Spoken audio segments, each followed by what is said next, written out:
O réu teria que voltar ao Supremo, digamos, o presidente Bolsonaro teria que voltar ao Supremo e contar com a boa vontade, especificamente do Alexandre de Moraes, para que o Alexandre determinasse a redução da pena dele. Mas aí me explica, então, a anistia constitucional e a dosimetria não é. Eu aprendi essas duas coisas aqui. Então, você é uma pessoa mais inteligente que eu, por que, na sua opinião, os caras estão defendendo justamente a posição inconstitucional? Se aprova, digamos, passa a dosimetria, você não está dando mais razão para o Supremo derrubar o projeto? E pior, né? Não é nem só derrubar, na hora você vai precisar que o juiz valide, mais uma vez, funcione como uma nova instância. Então, vai depender da boa vontade do Alexandre de Moraes de novo. Você está considerando, Paulo, que eles estão querendo atuar, né? O legislativo está querendo atuar nos casos concretos, o que eu expliquei que não é possível. Assim, eu só considero possível se o legislativo atuar apenas na pena em abstrato. Então, eu não tenho certeza do que eles estão... Eu não vi nenhum texto ainda de PL da dosimetria para analisar se é como você está falando ou sobre como eu estou pensando aqui que seria o possível. Então, se for simplesmente reduzir as penas em abstrato, tudo bem. Agora, se for mexer lá na pena do seu João, CPF número tal, aí o legislativo não pode fazer isso. Então, é claro, se o legislativo fizer isso, aí com toda razão, o STF teria que julgar inconstitucional, porque seria mesmo. Aí tem que ver. E se disser que é relacionado aos crimes do 8 de janeiro, dá para ter uma dosimetria específica para um fato?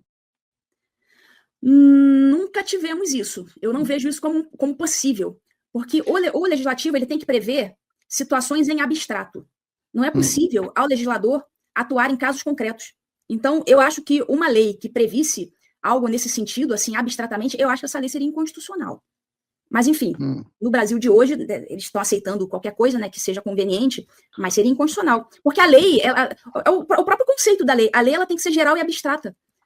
Né? Não existe lei específica para um caso em concreto. A própria lei da anistia, né, se for passar uma lei da anistia, ela tem que ser geral e abstrata, porque se referir, né, a um caso concreto ali, né, ao fato que aconteceu naquele dia ali específico. Não, tem que prever, olha, fatos desses moldes aqui que aconteceram entre o dia tal e o dia tal, aí podem ser anistiados, mas não pode se referir a um caso concreto específico. E, em todo caso, você teria nesse processo, nesse projeto fictício aí, não tentado, você ainda teria que voltar ao Supremo, o réu teria que voltar ao Supremo, digamos, o presidente Bolsonaro teria que voltar ao Supremo e contar com a boa vontade, especificamente do Alexandre de Moraes, para que o Alexandre determinasse a redução da pena dele. E a primeira turma toda. Porque aí a redução da pena no judiciário aí sim, a dosimetria. Então, isso aí só cabe ao judiciário, não cabe ao legislativo. Então, em caso do legislativo passar uma redução de penas em abstrato, todo mundo ainda vai ter que passar o pires lá no judiciário, no STF, para reduzir as suas penas. Então, ainda vai ter que contar com a boa vontade do judiciário. Muito interessante. O pessoal da produção aqui levantou para mim que a gente teve 48 anistias aprovadas no Brasil, 11 durante o Império e 37 durante a República. 37 durante a República. Realmente, assim, só vai deixar de valer para o Bolsonaro. Vai para todo mundo, menos o Bolsonaro. Além desse fator criminal, você tem o fator de pacificação social, né? E eu digo que, por exemplo, mais notável talvez tenha sido a anistia de 1979, que deu ao Brasil aí uns 40 anos de estabilidade no debate político, pelo menos, e em termos de liberdades individuais. Muita gente reclama comigo, fala, seu avô é que é o culpado pelo estado das coisas, que anistiou esses vagabundos, o Zé Dirceu e companhia, agora a turma que vai fazer show lá dizendo sem anistia, etc. Pergunta para você, eu sou partidário dessa tese do Ponlon, que eu gosto muito, né? A gente tem dito, olha, política é a arte do possível, a gente está fazendo uma concessão, o correto seria a responsabilização individual de todos esses agentes públicos, etc.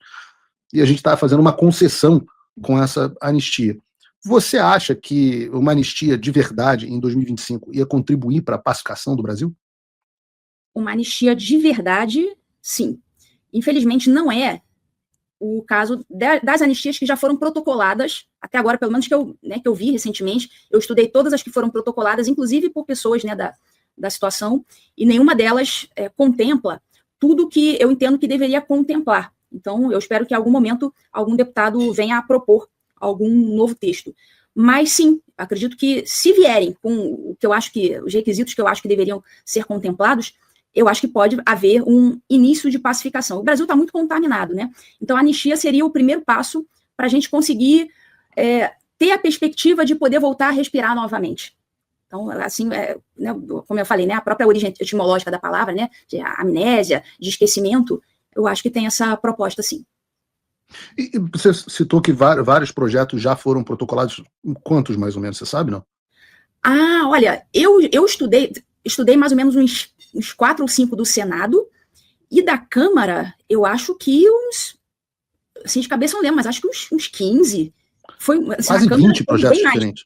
Projetos diferentes, né, propostos por deputados diferentes, né, senadores diferentes, e são, a meu ver, assim, com todo respeito aos proponentes, né, o pessoal faz com toda boa vontade, mas acho que eles têm fragilidades que comprometeriam, assim, o futuro.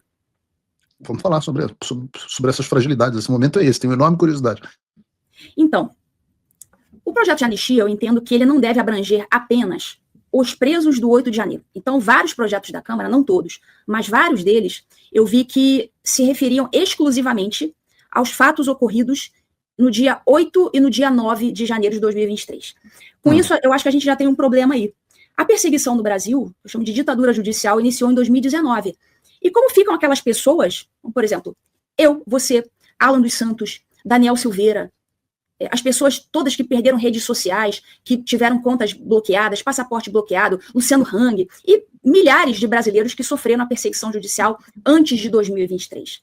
Eu ouvi um número parecido de 5.000 pessoas incluídas nos múltiplos inquéritos de milícias digitais, fake news, de alguma forma, investigadas, com petições, etc. Algo como 5.000 pessoas, entre todos os processos. Eu não conhecia número ainda, mas não é um número que me espanta, não, porque já temos aí 6 anos de ditadura. E ela não começou com o 8 de janeiro, né, com a prisão dos manifestantes do 8 de janeiro, de jeito nenhum. Então, alguns projetos, eles se referiam apenas aos fatos de 8 e 9 de janeiro. Então, eu acho que aí você já tem uma lacuna imensa, porque outras perseguições continuariam, por exemplo. Então, essa já é uma lacuna. E há diversas outras lacunas. Por exemplo, muitos servidores, até mesmo militares, perderam as suas funções, suas patentes, funcionários públicos perderam seus cargos em decorrência desses atos de persecução e também depois em decorrência do 8 de janeiro.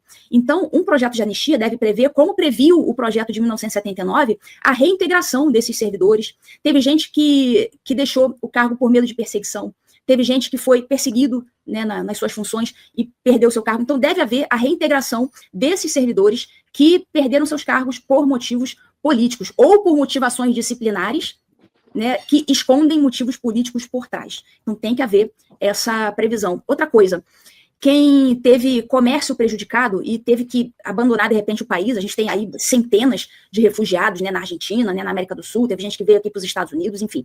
Teve gente que teve que abandonar os seus negócios, abandonar seu comércio e incorreu aí um monte de multa tributária, esse tipo de coisa. Então, todas essas multas que foram aplicadas em decorrência desse processo de perseguição política, elas devem ser multas também anistiadas. Então, tudo que decorreu dessa injustiça deve também ser anistiado. E vários outros requisitos, por exemplo, a reabilitação nos prontuários, tanto criminais como administrativos das pessoas. Não adianta simplesmente você dizer, você está anistiado, tá, pode sair da cadeia, pode voltar para sua casa. E você continuar ali com uma ficha corrida, com empregadores olhando ali a sua ficha.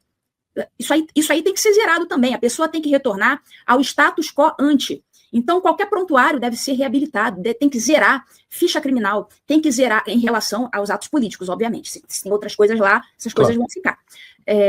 Prontuários administrativos, não pode constar lá na ficha, lá, de repente, um servidor de uma prefeitura que incorreu aí foi preso no 8 de janeiro, não pode constar nada no prontuário dessa pessoa, tem que zerar tudo. A reputação dessa pessoa, eu sei que depois que você espalha as penas do travesseiro, é difícil você recolher tudo de volta, mas pelo menos tem que se buscar ao máximo no projeto de anistia, tentar retornar o quanto possível a reputação inicial daquela pessoa, antes dela ter sido presa, antes dela ter perdido tudo, ter se exilado, enfim. A gente tem que tentar pacificar isso ao máximo. E em matéria de reabilitação, restituição dos cargos, das patentes, enfim. Eu não me recordo agora de ter visto nenhum projeto que fosse abrangente nesse sentido ou que sequer mencionasse esse tipo de coisa.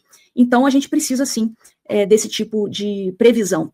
Tem que excepcionar, claro, casos de crimes graves, como homicídio, crimes de tortura. Aliás, tortura não precisaria nem mencionar na lei de anistia, porque a tortura ela já é excepcionada, ela é insuscetível de graça e anistia, né, como diz na Constituição. Então, tortura não precisa nem falar, porque ela já é excepcionada pela Constituição. Mas, por exemplo, os crimes de responsabilidade da Lei 1079, em outras palavras, impeachment de ministro.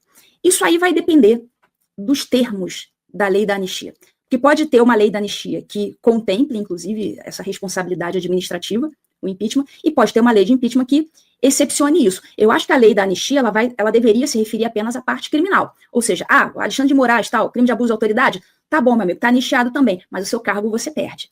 Então, a questão do impeachment, eu entendo que deve ser excepcionada num projeto de anistia. Né? E as outras coisas não precisam mencionar, como, por exemplo, tortura, tal, porque isso aí já é excepcionado automaticamente, né?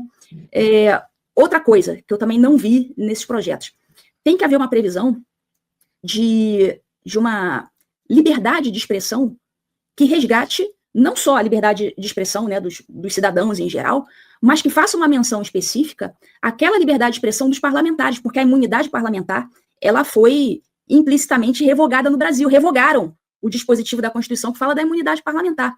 Então tem que ter ali um dispositivo que contemple até aqueles parlamentares que tiveram redes sociais bloqueadas, para que isso não volte a ocorrer. A Carla Zambelli, eu acho que recentemente teve as redes devolvidas, mas isso é inadmissível no Estado de Direito, um parlamentar ter as suas redes sociais bloqueadas. Ele, mais do que ninguém, mais do que o cidadão que não é parlamentar, ele tem mais liberdade de expressão do que todos nós.